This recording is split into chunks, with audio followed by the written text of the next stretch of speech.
Hope for Departed Non-Orthodox. A Miraculous Encounter with St. John Maximovitch. The following incident is from an American convert whose mother died without becoming Orthodox.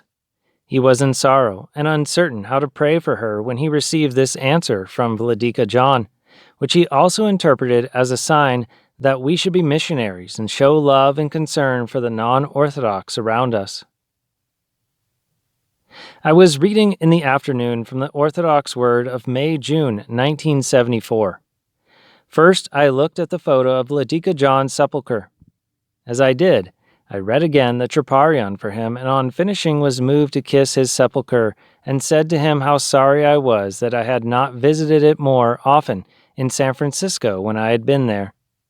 I then glanced at a picture of my mother and asked him once again to pray for her, and I felt sure that he was praying for her. Then my eyes began to become heavy, and they closed, and I entered into a kind of reverie, during which I saw my mother with her apron on, talking much as she did in the last years of her life.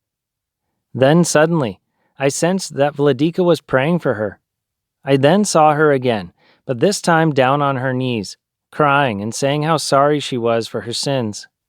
She cried so loudly and so bitterly that I could almost hear her actual voice in the room. I was impressed to join Vladika in prayer and not to open my eyes. I began to pray simply but fervently for God to have mercy on her, and I was conscious of Vladika's presence very strongly, though I did not see him as I did my mother. She continued to cry with great sorrow and finally disappeared. Soon, I saw Vladika John, but only from the back. I could not see his face, only the veil of his kamilavka and the side of his beard, then the top of his episcopal staff and the sleeve of his rosin. He began to slowly walk away, and I noticed clearly that he wore a plain black monk's mantle rather than an episcopal one. He then slowly exited with dignity, and I never saw his face, but I was sure it was him. I then opened my eyes, arose, and again recited his Troparion aloud, facing east, and kissed the photo of his sepulchre. I do not know the full meaning of what I experienced.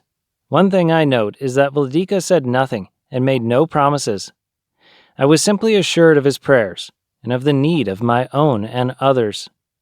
I also note that he wore a monk's mantle and staff rather than episcopal mantle and staff.